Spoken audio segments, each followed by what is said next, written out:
10편 104편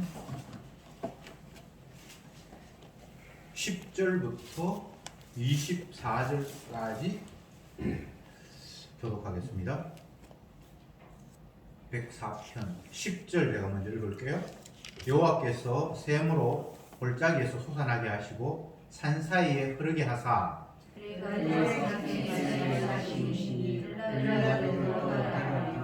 공중의 새들이 그 가에서 깃들이며 나뭇가지 사이에서 소리를 발하는도다. 저가 어디서 산을 물려주시니 주의 행사에 들어가 하나의 풍요로다.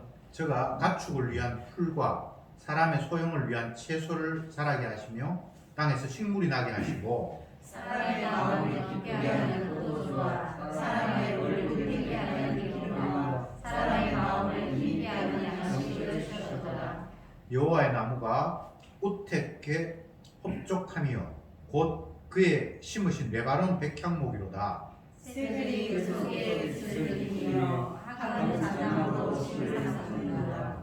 높은 산들은 사냥을 위함이며 바위는 너구리의 피난처로다. 여호와께서 발로 자기를 정하시며 여는 그 진흙을 쌓았다. 주께서 허감을 지어 밤이 되게 하시며 삼림의 모든 짐승이 기어나오나이다. 저희는 저마다 작은 소리조차 쫓으며 의심을 하나님께 구하다가 해가 돋으면 물러가서 그 굴혈에 눕고 사람은 나와서 노동하며 저녁까지 수고하는도다. 아멘. 그만큼 읽었습니다. 지난주 1절부터 9절 말씀까지 살폈는데 그때 여호와 하나님을 찬양하자라고 하면서 찬양의 이유들을 첫째 날, 둘째 날, 셋째 날 창조하신 것들의 순서에 따라서 하나님을 찬송하자라고 시인이 주장을 했다. 그 말씀까지 드렸고 오늘 10절부터 읽은 말씀들은 지상에 있는 생물들이 삶의 터전을 하나님께서 마련해 주셨다. 그래서 그 하나님 앞에 지상에 있는 모든 피조물들은 찬송해야 된다. 이런 식의 내용이 펼쳐져 있습니다. 오늘은 굳이 창조의 날짜에 따라서 가는 것은 아니고 약간 이렇게 뒤죽박죽 되어 있습니다. 첫째 날, 둘째 날, 셋째 날 이미 모든 생물들이 생존할 수 있는 터전을 이제 다 마련하셨으니까 그 마련된 터전 가운데에서 새들이 또 아니면 짐승들이 주님 앞에 감사하고 찬양해야 한다라는 내용이 오늘 본문의 내용입니다. 그러면 우리가 이런 생각을 또 할 수 있죠. 하나님께서 창조하셨고 그 창조물들을 보면서 이것이 하나님의 찬송해야 될 이유다 라고 한다면 그럼 찬송해야 될 이유가 이것이 전부인가? 결코 그런 것은 아닙니다. 오늘 본문에서는 창조주 하나님 모든 것들을 지으셨고 그 하나하나를 직접 운행하시는 그분에 대해서 찬양하자라는 것이 주제이긴 하지만 그것이 찬양의 이유가 전부는 아닙니다.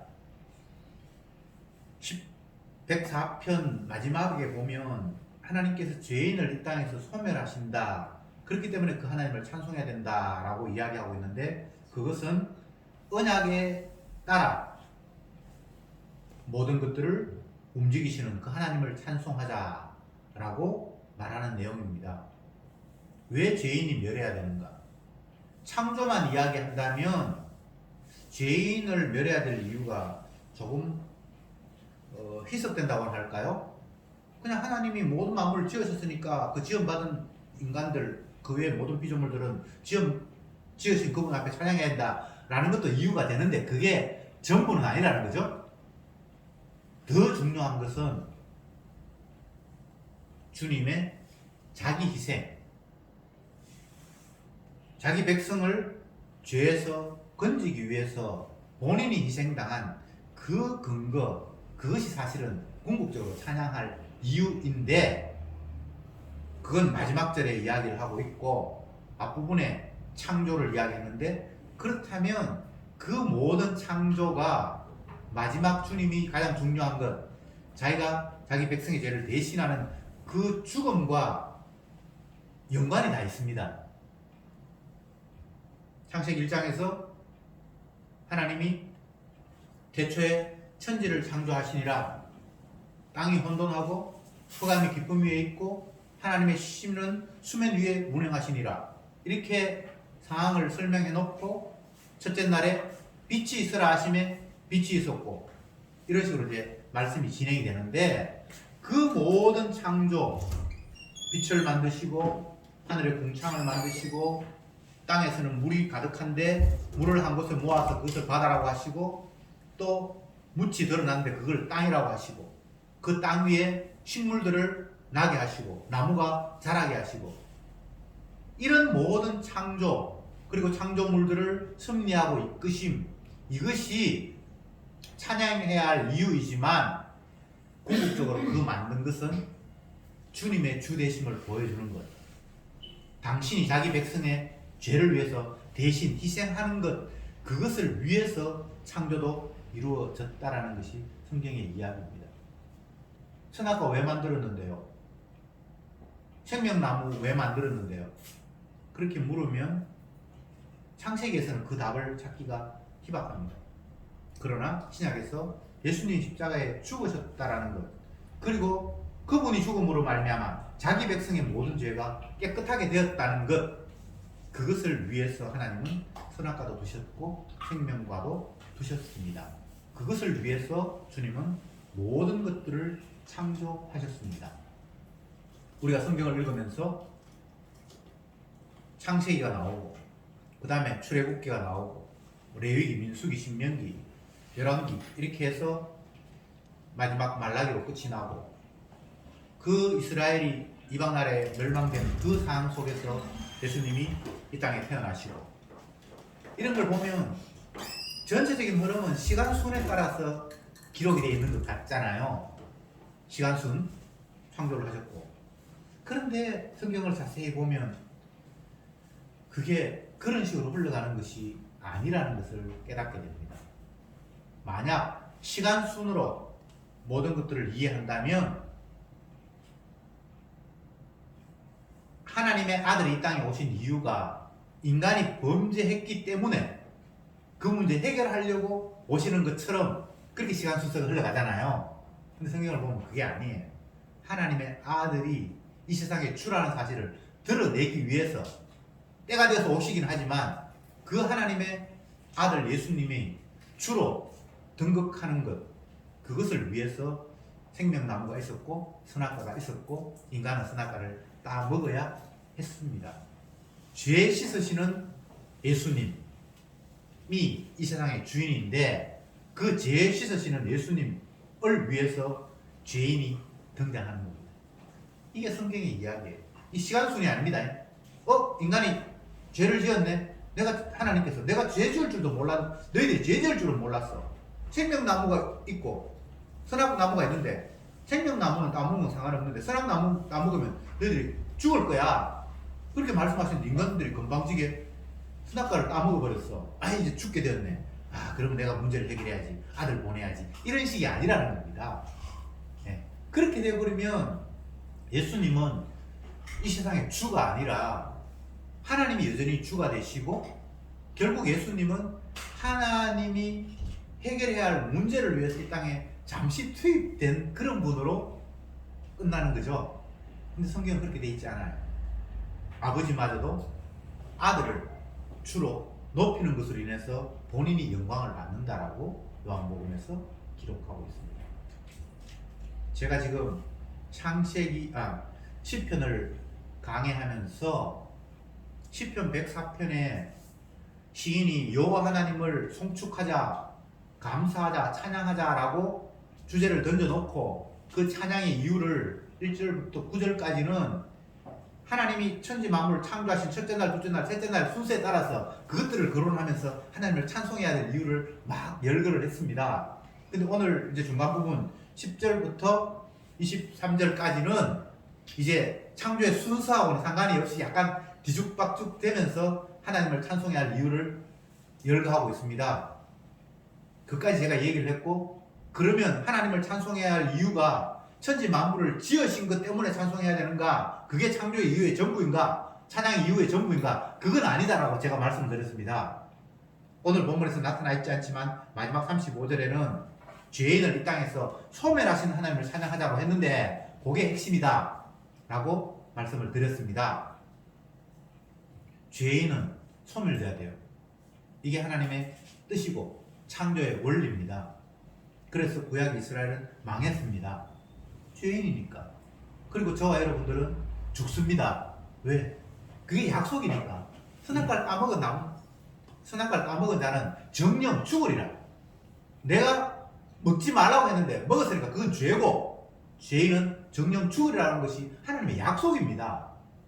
그래서 창조주를 찬양하자라는 이 이야기 속에도 단순히 천지 만물을 지으신 하나님을 찬송하자라는 것으로 끝나는 것이 아니라 언약대로 약속하신 대로 시행하시는 그분이 바로 창조주라는 것을 바탕에 깔고 그 주님을 찬송하자라고 이야기하고 있다라는 것이 제가 여러분께 드리는 말씀입니다.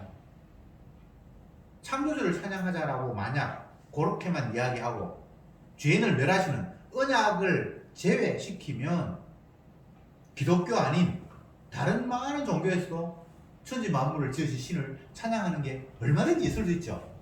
그렇잖아요. 섭리에 따라 살아야 된다. 아니면 하나님은 뭐랄까 전능자이시고 주권자이시니까 그분 찬양하자. 얼마든지 말할 수 있죠. 그죠?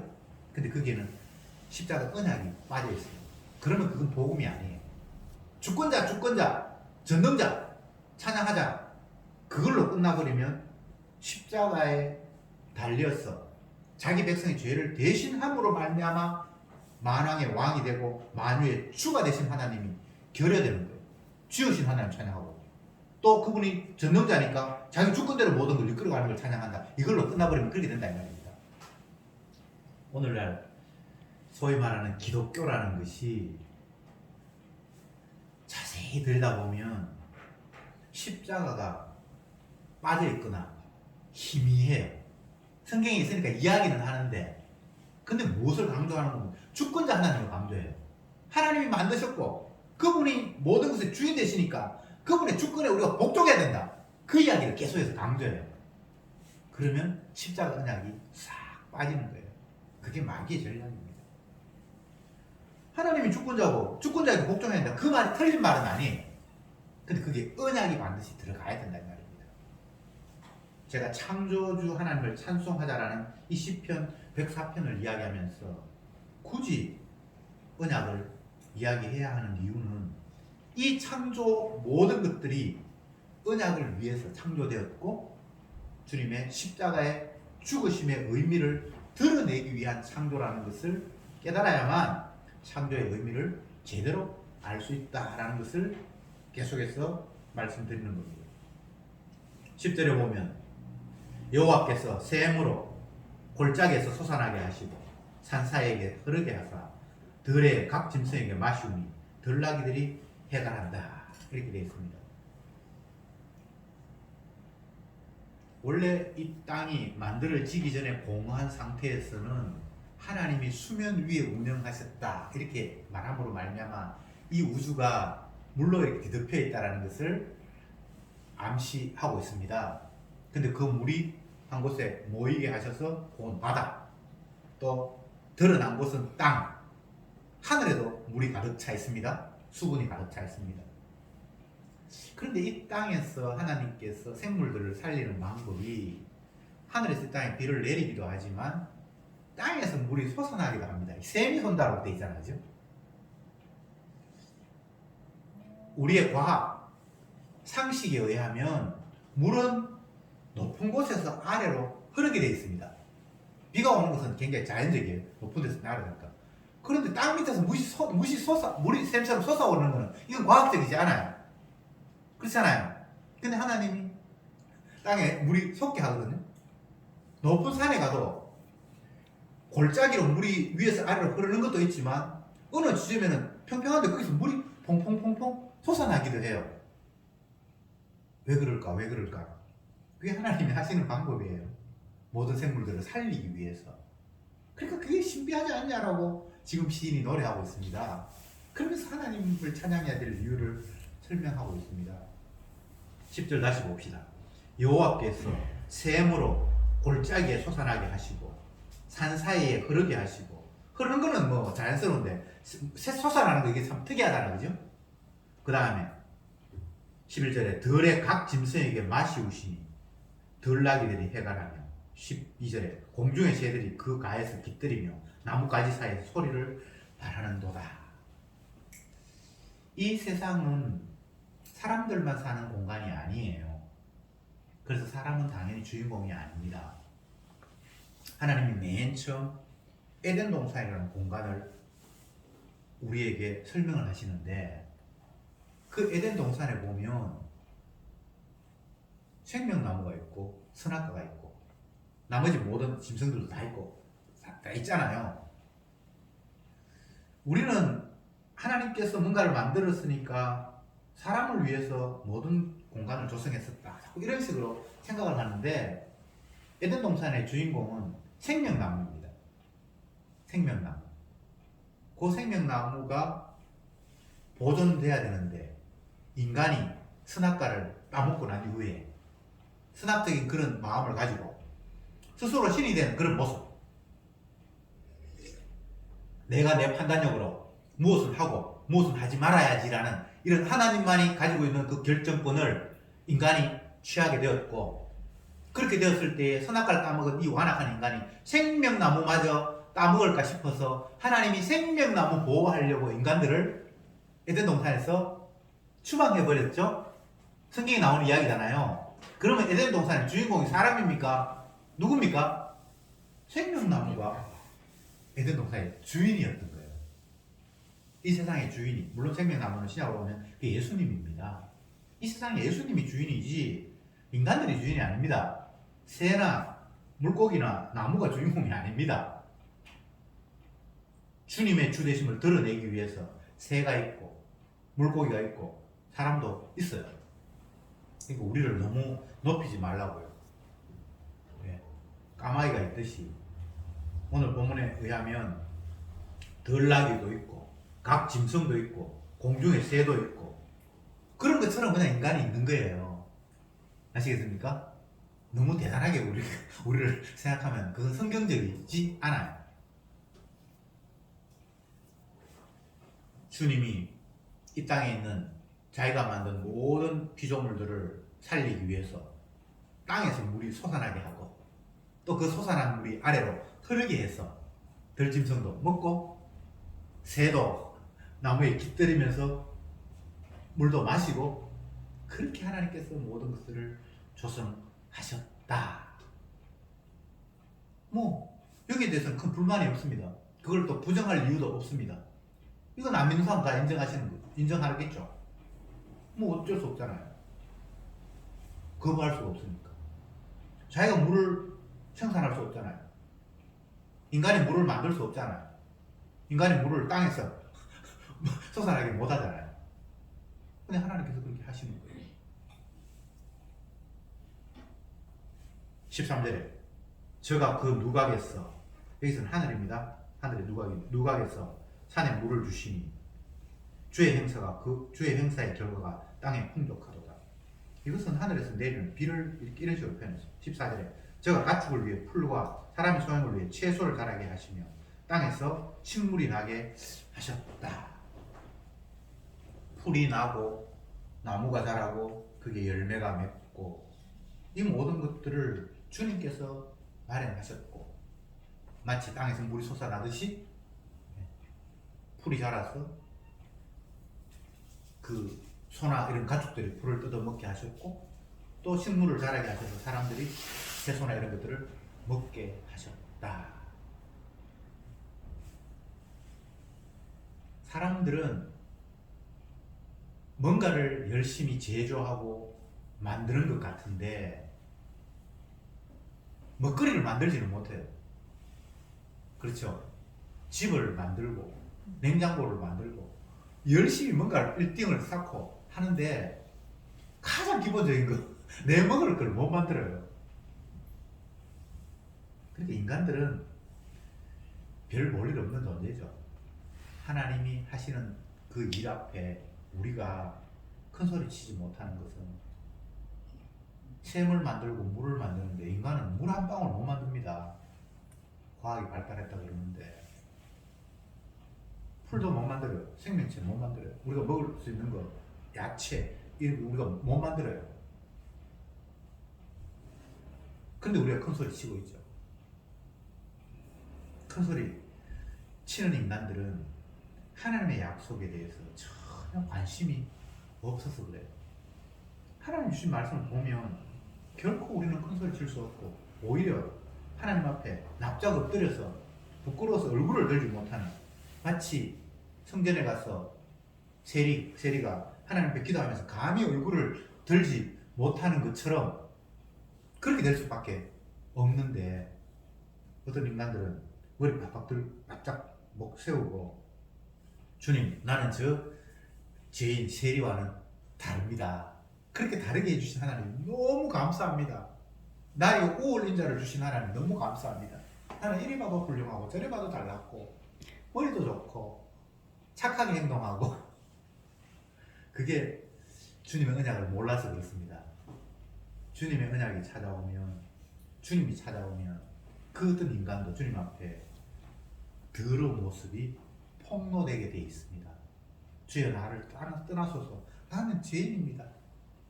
그전에는 그런 고백 안 했는데 주님이 찾아오셔서 그 마음을 보게 하시니까 그런 고백이 생기는 거예요. 이건 선악과 따먹어서 눈이 밝아서 자기의 벌거벗은 모습을 발견하는 것과 정반대의 모습입니다. 주님께서 오셔서 우리의 모습을 보게 하셨을 때 죄인된 내 모습을 깨닫게 합니다. 죄인됨을 깨닫는 게 그게 그렇게 중요한가? 열심히 주님이 기뻐하시는 일을 우리가 성실히 하면 될 것 아닌가? 그건 언약에 없는 생각입니다.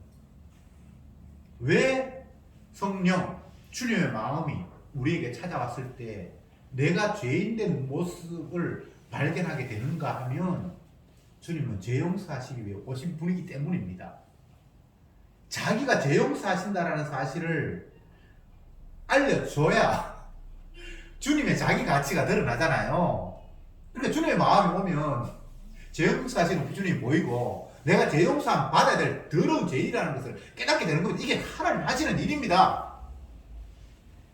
내가 열심히 내 자신을 들여다봐서 묵상하고 도 닦고 수양하고 참선을 해서 가만히 보니까 내가 나쁜 놈이네 이렇게 깨닫는 거는 그건 윤리도덕적인 관점, 선악적인 관점이에요. 선악적인 관점에서 지가 죄인인 줄은 알아요. 그러나 그건 성경이 인정하는 죄인은 아닙니다. 성경이 인정하는 죄인은 나는 모친이 죄 중에서 잉태해서 출생 자체가 나는 죄 덩어리구나 이렇게 고백이 되는 겁니다. 뭘 하고 말고 이전에 근본적으로 나는 죄인으로 태어났다는 겁니다. 왜? 죄 용서하시는 주님의 그 능력을 드러내기 위해서 나는 반드시 죄인으로 태어나야만 했다는 겁니다. 이것은 성령께서 깨닫게 하시는 그 은총 가운데에서 느껴지는 고백입니다. 그렇게 되고 난 이후에 근본적으로 따져보니까 율법으로 견주어 보니까 내가 하나하나 죄인이에요. 도둑놈이고 간음자고 살인자고 하나하나 그 율법에서 단 한순간도 단 한 조항도 벗어날 수 없는 죄인이라는 것을 깨닫게 되는 겁니다. 근본적으로 죄인으로 태어났고 그래서 율법에 견주어서 내 꼬라지를 보니까 이것도 어렵고 저것도 어렵고 그런 식으로 깨달아지는 겁니다. 여러분, 죄인이라는 이야기가 보통의 경우에는 거슬립니다. 요즘 새 정부가 이제 곧 들어서면 강요들을 뽑기 위해서 뭐 무슨 장관 정관 후보들을 다 이렇게 선정을 해놨는데 막 검증을 하면서 이 사람은 이런 수치도 있고 자녀들 뭐 이런 문제도 있고 막 이렇게 얘기를 하잖아요. 그럼 그게 드러나는 게 창피하잖아요. 이제 좀 그만했으면 좋겠다. 틀어서 먼지 안 난다는 사람이 없다는데 이렇게까지 다 까발려야 되나? 30년 전, 20년 전에 했는 이야기까지 다 뒤집어야 되나? 누구나 다 자기의 허물과 죄를 덜추어낼 때 유쾌한 인간이 없습니다. 죄를 감추고 싶죠. 했는데 안 했다라고 말하고 싶죠. 아내와 제가 농담 삼아 그런 이야기를 했는데 만약 우리가 저런 식으로 털면 틀릴 거 뭐 있겠노? 그래 위장전입했고 뭐 엄청나게 많더라고요. 엄청나게 많아요. 그 사람들이 그 적용했던 그런 내용들을 우리한테 나한테 적용시키면 나 그 사람들 못지않게 있어요. 제가 말하고 싶은 것은 훌륭하게 살아라는 이야기도 아니고 어차피 죄인이니까 마음대로 죄 짓자라는 이야기도 아니고 인간은 자기의 허물과 죄가 드러나는 것을 원치 않아요. 그런데 주님은 우리의 죄를 드러내요. 나는 숨기고 싶은데 주님이 드러낸다고. 그 이야기를 내가 하고 싶은 거예요. 그런데요, 은혜로 우리의 죄를 드러낼 때에 죄를 숨기고 싶은 마음이 아니라 너무나 마음이 편안하고 시원해요. 왜? 나는 어차피 주님의 죄 용서하심의 위력을 돋보이게 하기 위해서 죄인으로 내가 지원받았다는 사실이 같이 깨달아지기 때문에 주여 나는 죄인입니다. 더러운 사람입니다. 나를 떠나소서라고 한 그 제자의 그 고백이 평안함으로 기쁨으로 그런 고백이 튀어나오는 거예요. 다윗이 우리아의 아내를 범하고 나단 선자가 찾아와서 네가 이렇게 나쁠 수 있냐, 네가 이렇게 완악한 죄인이라고 얘기했을 때 주께서 자기의 죄인됨을 보게 하시니까 기쁜 마음으로 평안한 마음으로 주님 나는 죄인입니다. 모친이 죄중에서 인께서 나에게 죄밖에 안 나오는군요 라고 그냥 그게 찬송으로 나오는 거예요. 자기 자신의 죄인됨을 그냥 나는 그냥 이런 존재입니다. 그래서 주님이 나를 용납하지 않으면 성신이 나를 허물을 덮어주지 않으면 나는 가능성이 없는 사람이니까 주여 나를 떠나지 마옵소서. 주의 영이여 나를 떠나지 마옵소서라고 기도를 할 수밖에 없었던 겁니다. 죄인됨이 왜 이렇게 감사한지. 이 말은 죄 지으라는 이야기를 하는 게 제가 아닙니다. 주님의 영이 찾아와서 내 꼬라지를 비추어 주니까 너무나 더러운 것들 그냥 발각되면서 그것이 기쁨으로 받아들여지는 거예요. 숨기려고 하는 모습이 아니라 주님 내가 이런 존재였군요 라고 하면서 죄 용서하시는 주님 앞에 머리 숙이고 그 주님을 바라보고 노래하게 되는 것. 이게 진정한 찬송입니다. 이게 진정한 찬양입니다. 노래 부른다고 해서 찬양이 아니라 나의 죄인됨을 주께서 덜추어내시고 그 주님의 어미하신 말씀 앞에 내가 더러움으로 노출될 때에 진정 죄 용서하시는 주님의 은혜가 보이는 겁니다. 그래서 그냥 찬송이 되는 거예요. 이 시인이 하나님의 정교하심으로 땅에서 물이 솟아나게 하고 그것을 통해서 산짐승들이 먹고 또 나무가 자라고 또 그 나무에 새들이 깃들고 정말 오묘하지 않냐라고 지금 하나님의 창조에 대해서 그 신비에 대해서 찬양하는 것 같지만 그 이면에는 그 모든 창조가 주님의 주되심, 죄 용서하시는 주님의 능력에 사로잡혀 있다는 것을 감안하고 지금 찬송을 하고 있는 겁니다.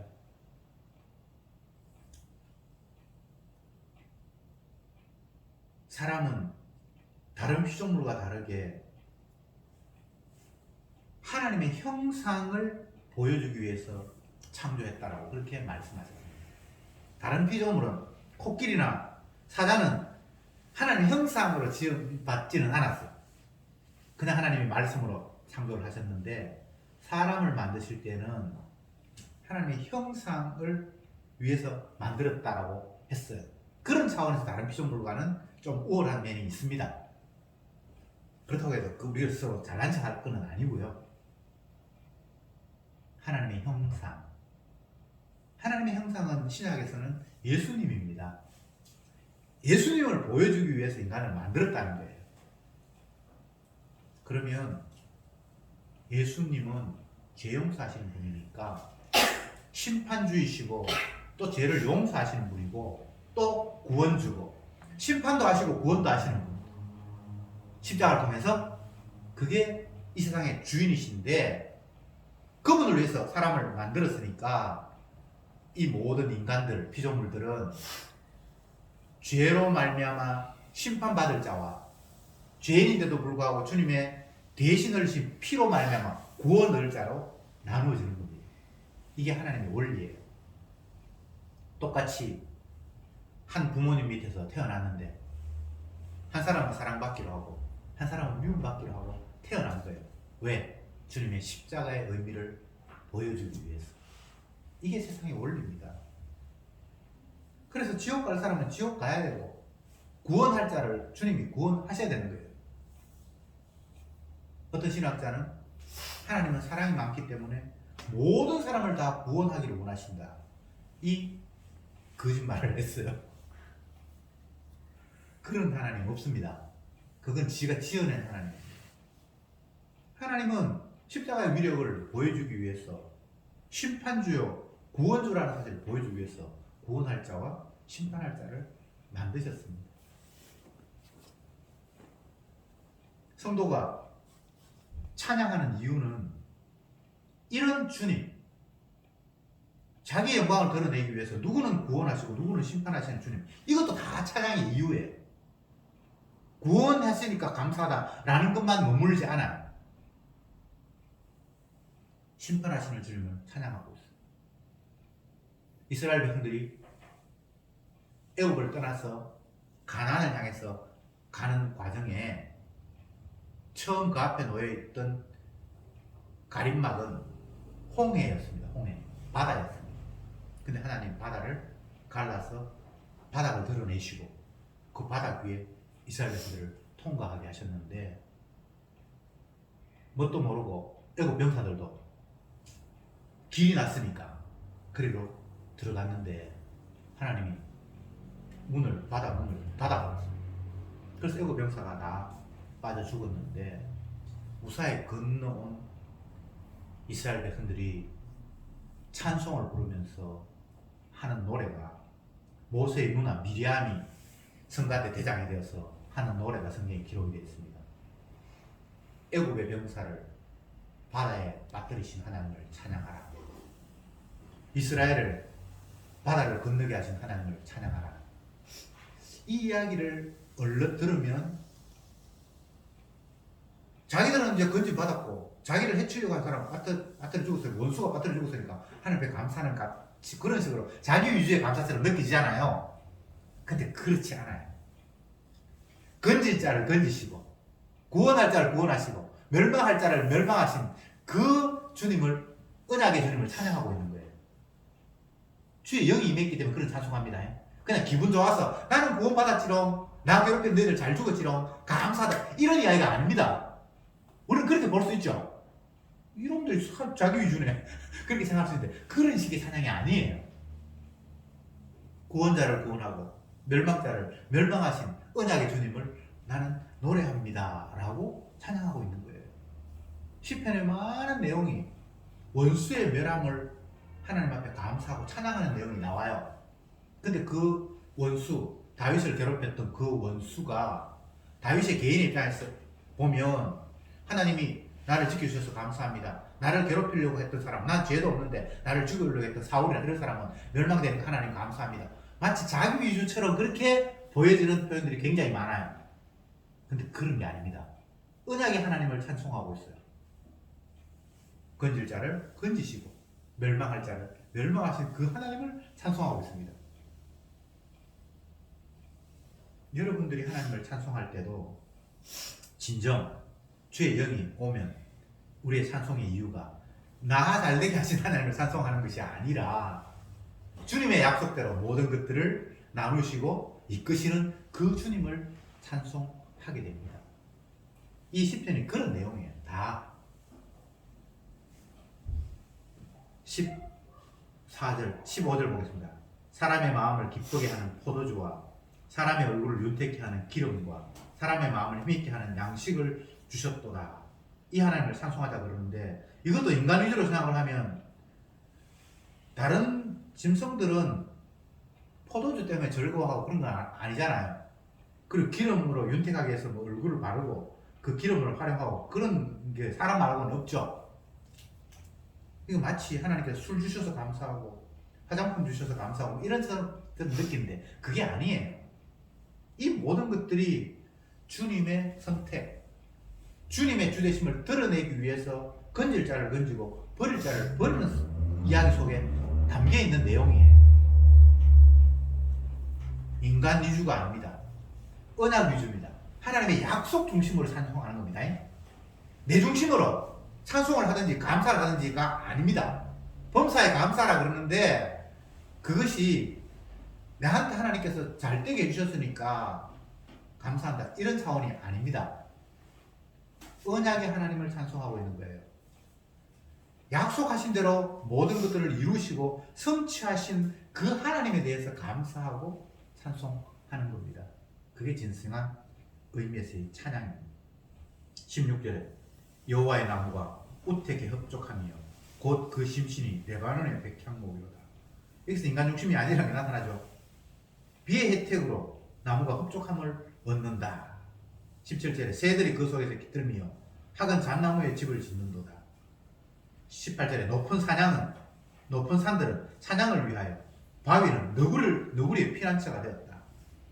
어떨 때는 깎아지르는 절벽 같은 게 산에 있고 사람들이 도저히 그게 올라가지 못하는 그런 어떤 형태가 만들어져 있는데 거기에도 사냥은 그게 올라가고 너구리는 그게 집을 짓는다는 거예요. 그러니까 산이 사람을 위해서 있는 건 아니라는 거죠. 그죠? 네. 진흙이 있고 갯벌이 있고 그런 걸 보면서 이거 참 쓸모없는 땅이네. 인간적인 입장에서 그렇잖아요. 진흙 갯벌 별로 쓸모없다고 생각을 하잖아요. 그건 인간 중심의 생각이에요.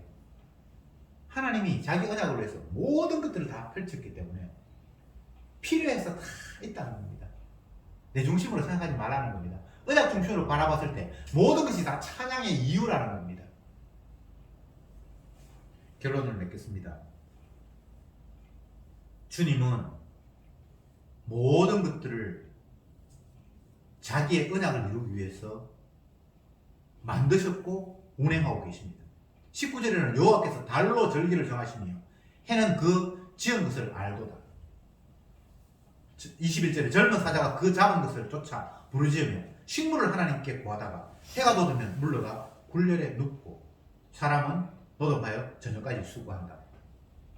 사람을 비롯한 모든 피조물들을 총망라하고 있는데 해와 달도 필요에 따라서 보름달이 됐다가 초생달이 됐다가 해가 아침에 떴다가 저녁에 지고 사자는 해가 지면 그때부터 이제 야행성이니까 먹이를 구하러 나오는데 해가 뜰 때 되면 굴에 들어가서 잠을 자고 사람은 해가 떠서 이제 밖에 나가서 노동을 하고 해가 지면 들어가고 이 모든 것들이 하나님의 자기 언약을 이루기 위해서 다 각자 만들어 놨다는 거예요.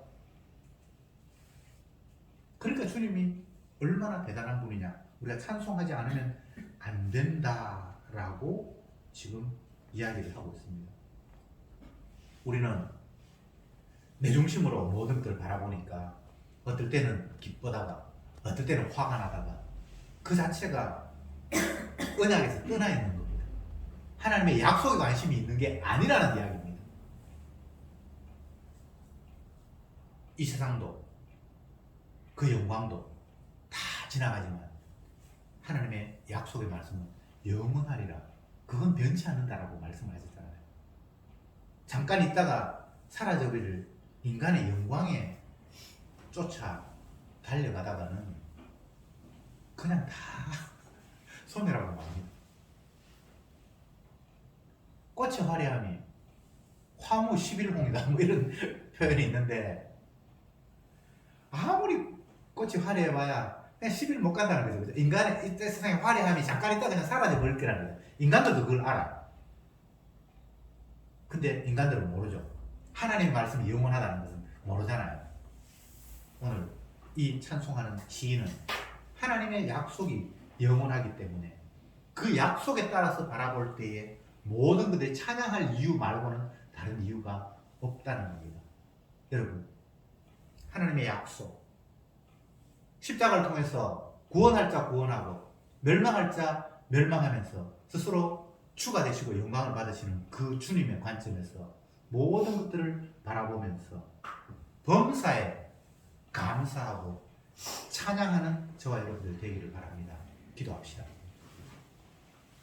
주님, 감사합니다. 오늘 본문에 나타난 시인의 찬송의 이유가 바로 언약대로 모든 것들을 신실히 이루시는 그 주님을 찬송하자고 노래했습니다. 이것이 시인 개인의 찬송이 아니라 저들의 찬송임을 날마다 깨닫게 하시고 저희들이 시인의 입장이 되어서 범사에 주님을 노래하며 감사하며 찬송할 수 있도록 우리의 삶을 주관해 주시옵소서. 예수님의 이름으로 기도드리옵나이다.